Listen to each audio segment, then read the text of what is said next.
பெரிய ஃபேக்டர் தான் இல்லைன்னு நான் சொல்லணும். யார் அரசியலுக்கு வந்தாலும் கூட மக்கள் புதியவர்களுக்கு தமிழகத்தில் எப்போ வாய்ப்பு கொடுப்பாங்க. 2026 பொறுத்தவரை கூட்டணி ஆட்சி, நான் சொல்றதை நீங்க எழுதி வச்சுக்க. தமிழ்நாட்டில் இன்னைக்கு நிலைமையில எந்த கட்சியும் தனியாக இங்கே ஆட்சி அமைக்க முடியாது. இன்னும் 500-550 நாள் இருக்கு. நான் சொல்வதை எழுதி வைத்துக் கொள்ளுங்கள். 2026 தமிழக அரசியல்ல முதலாக ஒரு முழுமையான கூட்டணி ஆட்சியை நம்ம பார்க்கத்தான் போறோம். நான் பேசுறதை பார்த்து அப்படி தெரியுதானே? அதுக்கு இன்னொருத்தரை கொண்டு வந்து நீங்க கூட்டணி வைக்கணும். திமுகவோடு பாரதிய ஜனதா கட்சி கூட்டணியில் இருந்த பொழுது தமிழகத்திலே வரலாறு காணாத தோல்வியை நாங்க பார்த்தோம். வரலாறு காணாத தோல்வி. குறைந்தபட்சம் 3.5 லட்சம் 4 லட்சம் தான் அந்த தோல்வியினுடைய மார்ஜினா இருந்துச்சு. இன்னைக்கு 2024 தேர்தலில் இன்னைக்கு கண் கெட்ட பின் சூரிய நமஸ்காரம் என்ற அதிமுகவுக்கு தெரிந்த பிறகு இன்னைக்கு அதனுடைய தலைவர் கோயம்புத்தூரை சார்ந்த எஸ்பி வேலுமணி அவர்கள் சொல்றாங்க, நாங்க 2 பேரும் ஒன்னா இருந்தா 35 ஜெயிச்சிருப்போம். அவங்க தனியா இருந்தே ஒரு சீட்டு கூட ஜெயிக்கல, எப்படி ஒன்னா இருந்து 35 ஜெயிப்போம்னு அவர் சொல்றாரு. அதனால் ஏற்கனவே சொன்னது போல மக்கள் 3 அணியை பார்த்துவிட்டு மக்கள் வாக்களிச்சாங்க. அதிலும் தலைவர்கள் என்ன சொன்னாங்க, நாங்க பிஜேபியோட இப்ப இல்ல, இதுவரை வராத ஓட்டுகள் எங்களுக்கு வரும். இத்தனை காலமாக நிர்பந்திக்கப்பட்டு பிஜேபி அரசு கொண்டு வந்த சில சட்டங்களுக்கெல்லாம் நாங்க ஆதரவு கொடுத்தோம், இப்ப எங்களுக்கு நிர்பந்தம் இல்லைன்னு சொன்னாங்களே. அதனால வேலுமணி அவர்களுடைய அந்த ஸ்டேட்மெண்ட்டை பார்க்கும் பொழுது வேலுமணி அவர்களுக்கும் எடப்பாடி பழனிசாமி அவர்களுக்கும் ஏதோ உட்கட்சி பிரச்சனை மாதிரி எனக்கு தெரியுது. ஏன்னா எடப்பாடி பழனிசாமி அவர்களாக இருக்கட்டும், வேறு அதிமுக தலைவர்களாக இருக்கட்டும், இந்த கூட்டணி பிரிந்த பிறகு வேறு காரணம் சொன்னாங்க. எங்களுக்கு இந்த சமுதாயத்தினுடைய வாக்கு வரும், இந்த வாக்கு வங்கி இத்தனால இல்ல, நாங்க தவறு பண்ணிட்டோம், நிர்பந்திக்கப்பட்டு சில சட்டங்களுக்கு ஆதரவு கொடுத்தோம்னு சொன்னவங்க இன்னைக்கு பிஜேபி எங்களோட இருந்தா 35 ஜெயிச்சிருப்போம்னா எடப்பாடி பழனிசாமி அவர்களுக்கும் எஸ்பி வேலுமணி அவர்களுக்கும் கட்சிக்குள்ள ஏதோ ஒரு பிரச்சனை ஆரம்பித்திருப்பதாகத்தான் நான் பார்க்கின்றேன். பாஜக பெரும்பான்மை இல்லாத காரணம் அண்ணாமலை தான். அதிமுக கூட கூட்டணி வச்சிருந்தா பாஜகவுக்கு தேவையான மெஜாரிட்டி வந்துருக்கு. சமூக வலைதளங்கள் நிறைய 2019 அதிமுக ஆளும் கட்சியாக இருந்த பொழுது அப்பவே அவங்களால ஒரு சீட்டு ஜெயிக்க முடியல. இன்னைக்கு 2024 அதிமுக பல இடத்துல டெபாசிட் இழந்திருக்காங்க. எந்த அர்த்தத்தில் அதனுடைய தலைவர்கள் பேசிக் கொண்டிருக்கின்றார்கள்? இந்த 2024 தேர்தலுடைய பாடம் என்னன்னா, தமிழகத்தில் அனைத்து இந்திய அண்ணா திராவிட முன்னேற்ற கழகம் என்கின்ற தலைவர்கள் எல்லாம் மக்களால் நிராகரிக்கப்பட்டிருக்கின்றார்கள் என்பது அந்த தேர்தலுடைய செய்தியை. மக்கள் நிராகரிச்சிட்டாங்க. அந்த அரசியல் வேண்டான்னு நினைக்கிறாங்க. சந்தர்ப்பவாத அரசியல். கூட்டணியில் இருக்கும்போது ஒரு பேச்சு, கூட்டணியிலிருந்து வெளியே வந்த பிறகு ஒரு பேச்சு, எஸ்டிபிஐ போன்ற ஒரு ஃபண்டமெண்டலிஸ்ட் குரூப்புகளோடு கூட்டணி வைத்துக் கொண்டு ஒரு தேர்தலை எதிர்கொண்டால் என்ன ஆகும் என்பதை தமிழக மக்கள் அனைத்து இந்திய அண்ணா திராவிட முன்னேற்ற கழகத்தினுடைய தலைவர்களுக்கு பாடம் போட்டிருக்காங்க. இதே வேலுமணி என்ன சொல்லாமே, கோயம்புத்தூர்ல எல்லா எம்எல்ஏ அவங்க பக்கம் இருக்கிறாங்க. அப்படி இருந்து கோயம்புத்தூருடைய 6 தொகுதியில 3 சட்டமன்ற தொகுதியில டெபாசிட் இழந்திருக்கிறாங்க. 3 சட்டமன்ற தொகுதியில அனைத்து இந்திய அண்ணா திராவிட முன்னேற்ற கழகம் டெபாசிட் இழந்திருக்கிறாங்க. இதுவரை தமிழகத்தில் ஏதாச்சும் ஒரு தேர்தலில் அனைத்து இந்திய அண்ணா திராவிட முன்னேற்ற கழகம் கோயம்புத்தூர்ல 6ல டெபாசிட் இழந்ததை பார்த்திருக்கிறோமா? அப்படி என்றால் கோயம்புத்தூர் மக்கள் அதிமுகவை நிராகரித்து விட்டார்கள். இந்த சந்தர்ப்பவாத கட்சி நமக்கு வேண்டாம் என்று முடிவு செய்திருக்கின்றார். அந்த விரக்தியினுடைய உச்சத்தில் எஸ்பி வேலுமணி அவர்களை போன்றவர்கள் பேசிக் கொண்டிருக்கின்றார். என்னுடைய தொண்டன் ஒருத்தரை பார்த்த திருச்செந்தூர்ல அண்ணாமலை அவர்கள் தோற்றுவிட்டார், நான் பந்தயம் கட்டி இருக்கின்றேன், அதற்காக மொட்டையடிச்சு அந்த ஊரினுடைய பொதுவெளியில ஊர்வலமா நடந்து போயிருக்காது. பார்ப்பதற்கு எனக்கு கொஞ்சம் மனசு கஷ்டமாக இருந்தாலும் கூட இன்னொரு தொண்டர் வந்து விரலை வெட்டிக்கிட்டார். அதனால் நான் சொல்வதெல்லாம் நம்முடைய காலம் வரும். நாம் இப்போது வளர்கின்ற கட்சி, வளர்ந்து கொண்டிருக்கின்றோம். ஒரு பூனை ஆணையாக மாற வேண்டும் என்றால் ஒரு கடினமான பாதையில் அந்த பூனை நடந்து போகணும். அந்த பூனை 3லிருந்து 10க்கு வரணும், 10லிருந்து 20க்கு போகணும், 20லிருந்து 30க்கு வரணும். அதன் பிறகு எம்எல்ஏக்கள் எம்பிக்கள் தானாக வருவார். அதுவரை கடுமையாக பணி செய்ய வேண்டும். ஆனால் தொண்டர்களுக்கு என்னுடைய அன்பான வேண்டுகோள், விபரீத முடிவுகள் எதுவும் முதல் எடுக்காதீங்க. விபரீத முடிவுகள் எதுவும் முதல் எடுக்காதீங்க. இரண்டாவது, இந்த ஆட்டை கொண்டு வந்து நடுவழியில வெட்டுறது, அதை வந்து கொடூரமா அதை போட்டோ எடுத்து சமூக வலைதளத்தில் போடுறது, அப்படி வெட்டுற மாதிரி இருந்தா எம்எல்ஏ கை வைங்கன்னு நான் சொல்றேன். திமுக காரனுக்கு அவ்வளவு கோபம் இருந்தால் தயவு செஞ்சு இந்த வாய் பேசாத ஆட்டை விட்டுட்டு நான் கோயம்புத்தூர்ல தான் இருக்க போறேன். இதான் என்னுடைய ஊர். இங்க விவசாயம் பார்த்துட்டு இருக்கேன் கரூர் பக்கத்துல. இங்க நம்முடைய பவுண்டேஷன் இருக்கு. இந்த கட்சியினுடைய தொண்டனா இருக்கேன். நான் எங்க இருக்குன்னு எல்லாத்துக்குமே தெரியும். அப்படி திமுக இருக்கக்கூடிய தொண்டனுக்கு என் மீது அப்படிப்பட்ட ஒரு கோபம், அண்ணாமலையின் மீது கை வைக்க வேண்டும் என்ற ஆசை இருந்தால் எம்எல்ஏ வந்து கை வைங்க. அந்த அப்பாவி ஆட்டை, வாய் பேசாத ஆட்டை நடு ரோட்ல ஏன் தரதரம் இழுத்துட்டு போய் தலையை வெட்டி அது கொடூரமாக அந்த ரத்தம் வெளியே வர்றதெல்லாம் படமாக எடுத்து எதுக்கு சித்தரிச்சு சமூக வலைதளத்துல போடுறீங்க? இதெல்லாம் தேவையில்லாத வேலை. இங்க தானே இருக்க போறேன், எங்க நான் போக போறேன்? அந்த கை எம்எல்ஏ வைங்கன்னு நான் சொல்றேன். வாக்கு எண்ணிக்கை மையத்துக்கு நீங்க வராது, ஓட்டு போட்ட மக்களை ஏமாத்துங்க அப்படின்னு சொல்லி யார் சொல்லிட்டு இருக்காங்க? யார் சொல்லிட்டு இருக்காங்க சொல்லுங்க. சமூக வலைதளத்துல எந்த ஐடி சொல்றாங்க? எந்த ஐடி சொல்றாங்க? இல்ல எந்த ஒரு ஐடி பேர் சொல்லுங்க.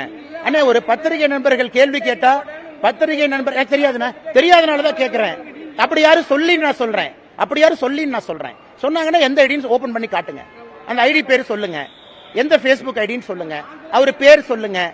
நான் இல்லைன்னு நான் சொல்றேன், இருக்குன்னா நீங்க கேட்கணும்ல. நீங்க எஸ்பி வேலுமணி சொன்னாருன்னு கேட்டீங்க, பதில் சொன்னேன். இவரு சொன்னாருன்னு கேட்டீங்க, பதில் சொன்னேன். ஆர்பி உதயகுமார் சொன்னாங்கன்னு கேட்டீங்க, பதில் சொன்னேன். ஆட்டை வெட்டினாங்கன்னு கேட்டீங்க, பதில் சொன்னீங்க. இது யாரு கேட்டாங்கன்னு சொல்லுங்க, பதில் சொல்றேன். அடுத்ததுங்க அண்ணா, எதுங்கண்ணா, எதுங்கண்ணா? அண்ணா, வாக்கு எண்ணிக்கை மையம். நான் ஒரு மாநில கட்சியினுடைய, தேசிய கட்சியினுடைய மாநில தலைவரா இருக்கிறேன். எல்லா இடத்தையும் மானிட்டர் பண்ண, எல்லா இடத்தையும் பார்க்கணும். வாக்கு எண்ணிக்கை மையத்துக்குள்ள பொதுமக்கள் இருக்கிறாங்களா? கோயம்புத்தூர் பொதுமக்களை வாக்கு எண்ணிக்கை மையத்துக்குள்ள விடுறீங்களா? வாக்கு எண்ணிக்கை மையத்துக்குள்ள இருப்பது கட்சி முகவர்கள். 3 கட்சியினுடைய முகவர்கள் இருக்கிற இடத்துல அது எப்படி பொதுமக்கள் கோவப்படுறாங்க? அது எப்படி பொதுமக்களுக்கு கோவம் வரும்? அது எப்படி பொதுமக்கள் வாக்கு எண்ணிக்கைக்குள்ள யாராச்சும் பாத்தீங்களா? பொதுமக்கள் அலோ பண்றாங்களா? ஜிசிடி கேட்டுக்குள்ள யாராச்சும் கோயம்புத்தூர் பொதுமக்களை பாத்தீங்கன்னா, பொதுமக்களை எங்கே சந்திக்க வேண்டுமோ பொதுமக்களுக்கு அங்க சந்திக்கிறோம். வாக்கு எண்ணெய் மையத்துக்குள்ள பொதுமக்களே அலோ பண்ண மாட்டாங்க. அலோ பண்றது மீடியாவும் முகவரும். அப்ப யாரு கோவம் நீங்க சொல்லுங்க. நான் கேட்கிறேன், அவரு கேட்ட கேள்வி நான் கேட்கிறேன், யாரு கோவம்?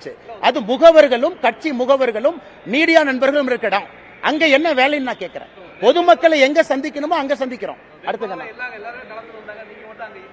வேட்பாளர் எங்க இருக்க வேண்டிய அங்க இருக்கிறானே, ஏன் அதே இடத்துல வேட்பாளர் வேற இடத்துல இருக்கக்கூடாதா? வேட்பாளர் வேற பேசக்கூடாதா? அதே ஊர்ல இன்னொரு பணி செய்யக்கூடாதா? ஏன் வாக்கு எண்ணிக்கிற அன்னைக்கு வேட்பாளர் வாக்கு எண்ணிக்கை மையத்துக்குள்ள உட்காரணும் ரூல் இருக்கா? அல்ல ஓட்டு போட்டுட்டு வேட்பாளர் ஓட்டு போட்ட மையத்துக்குள்ளேயே சேர் போட்டு உட்காரணும் ரூல் இருக்கா? எலெக்ஷன் கமிஷன் அந்த மாதிரி ரூல் இருந்தா சொல்லுங்க.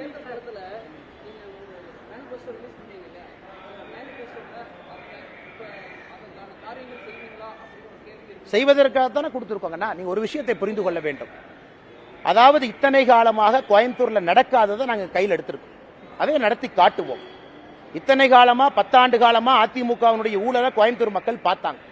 ஸ்மார்ட் சிட்டியிலிருந்து எல்லாத்திலையும் ஊழலை பார்த்தாங்க. அதையெல்லாம் கையில் எடுத்து தனிப்பட்ட முறையில் ஒரு வேட்பாளராக, ஒரு கட்சியினுடைய தொண்டனாக அதை செய்து காட்டுவது என்னுடைய சங்கல்பம். அது படிப்படியாக அனைத்தையும் செய்து காட்டுவோம். அது மக்களுக்கு தெரியும். அண்ணாமலை சொன்னா செய்வாருன்னு தெரியும். அதை செஞ்சு காட்டுவோம். அடுத்து madam,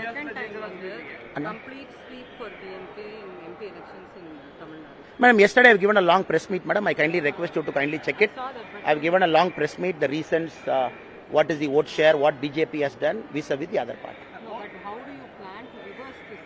Madam, there is no question of reversing. A party first has to attain the vote share. It's a step-by-step process. Overnight, a party cannot claim everything. A party has to enter the double digit first. A party is like a baby. A baby has to first crawl. A baby has to walk. A baby has to run. It's a step-by-step process. Our party is patient. We know at a particular point of time where we need to be. We are exactly where we need to be at this point of time. We know at 2026 where we want to go. And exactly we will reach in 2026 where we want to go.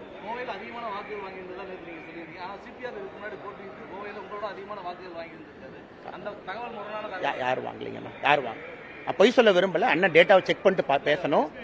அண்ணன் பேசணும். அது வேலுமணி அண்ணன் கொஞ்சம் அவருடைய அரசியல் ஞானத்தை, அவருடைய அரசியல் அறிவை வேலுமணி அண்ணன் கொஞ்சம் திரும்ப சுய பரிசோதனை செஞ்சுக்கணும். அதனால வேலுமணி அண்ணனுக்கு எல்லா ரைட்ஸ் இருக்கு. தவறான தகவலை ஒரு அதிமுகவினுடைய மூத்த தலைவர் பத்திரிகை நண்பர்கள்ட்ட தவறான தகவலை சொல்லக்கூடாது. அந்த தவறான தகவலை நம்பி பத்திரிகை நண்பர்கள் அந்த கேள்வி என்கிட்ட கேட்கக்கூடாது.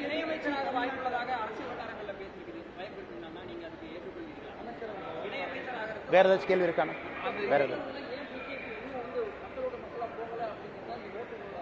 இல்லண்ணே, இதை விட என்னென்ன போக முடியும்? ஏன் 11.5% வந்தது பெருசு இல்லையா? அது ஏற்றம் தானே காட்டுது, இறக்கத்தை காட்டுதா? 12 இடத்துல 2வது வந்திருக்காங்க, அது ஏற்றம் இல்லையா? கோயம்புத்தூர் மாதிரி இடத்துல அதிமுகவுடைய கோட்டைன்னு சொன்னதை ஜஸ்ட் டெபாசிட் வாங்கியிருக்கிறாங்க. அதிமுக 3 இடத்துல டெபாசிட்டை இழந்திருக்கிறாங்க சட்டமன்றத்தில். இது ஏற்றம் இல்லையா? இது மக்களால போனனால தான் அந்த ஓட்டு வந்திருக்கு. இந்த ஓட்டு ஏன் வந்திருக்கு? மக்களோடு மக்களாக பாரதிய ஜனதா கட்சியினுடைய தொண்டன் பணி செய்யறனால தான் அந்த ஓட்டு வந்திருக்கு. அடுத்து வெற்றி 3 முனை போட்டி 2 முனை போட்டியாக மாறி 40% 45% வாக்கு வங்கி அடுத்து வரும். It's step by step process. அது கட்சிக்கும் தெரியும். மக்களுடைய அன்பை சம்பாதிப்பதற்கு இன்னும் உழைச்சிக்கிட்டே இருங்க, கடுமையா உழைங்க.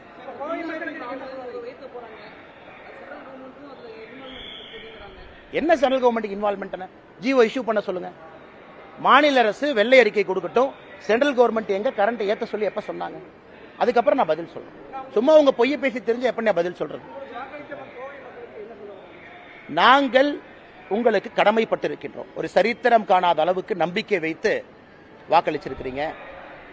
ஆளும் கட்சி போட்ட எல்லா இடர்பாடுகளை தாண்டி வாக்களிச்சிருக்கிறீங்க. ஆளும் கட்சியினுடைய பணபலம் படைபலத்தை தாண்டி வாக்களிச்சிருக்கிறீங்க. இங்க இருக்கக்கூடிய எம்எல்ஏக்கள் யார் இருந்தும் கூட அதையும் தாண்டி வாக்களிச்சிருக்கிறீங்க. நீங்கள் பாரதிய ஜனதா கட்சியின் மீது வைத்திருக்கக்கூடிய நம்பிக்கை அது காட்டுது. இந்த நம்பிக்கைக்கு எப்பொழுதும் நாங்கள் எங்களுடைய உழைப்பு என்பது இரட்டிப்பாக கோவை மக்கள் குறிப்பாக அவர்களுடைய வளர்ச்சி, நாங்கள் சொல்லியிருக்கக்கூடிய செயல் திட்டங்கள் எல்லாம் கொண்டு வருகின்றோம். இந்த வாக்கு எங்களை உற்சாகப்படுத்தி ஊக்கப்படுத்தி இருக்கிறது.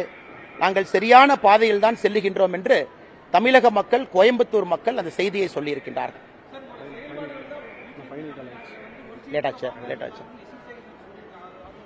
அவர் யாருன்னே தெரியாத தலைவா.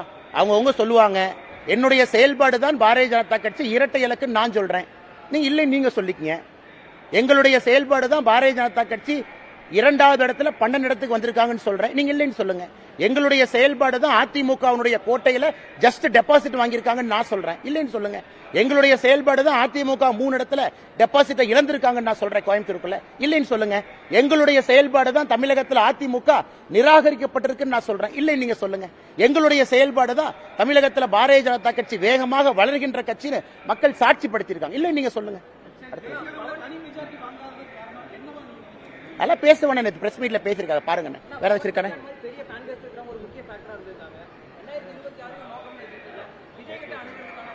பெரிய ஃபேக்டர் தான். இல்லைன்னு நான் சொல்லணும். யார் அரசியலுக்கு வந்தாலும் கூட மக்கள் புதியவர்களுக்கு தமிழகத்தில் எப்போ வாய்ப்பு கொடுப்பாங்க. 2026 பொறுத்தவரை கூட்டணி ஆட்சி. நான் சொல்றதை நீங்க எழுதி வச்சுக்க. தமிழ்நாட்டில் இன்னைக்கு நிலைமையில எந்த கட்சியும் தனியாக இங்கே ஆட்சி அமைக்க முடியாது. இன்னும் 500-550 நாள் இருக்கு. நான் சொல்வதை எழுதி வைத்துக் கொள்ளுங்கள். 2026 தமிழக அரசியல்ல முதலாக ஒரு முழுமையான கூட்டணி ஆட்சியை நம்ம பார்க்கத்தான் போறோம். நான் பேசுறதை பார்த்து அப்படி தெரியுதானே? அதுக்கு இன்னொருத்தரை கொண்டு வந்து நீங்க கூட்டணி வைக்கணும் பையனை.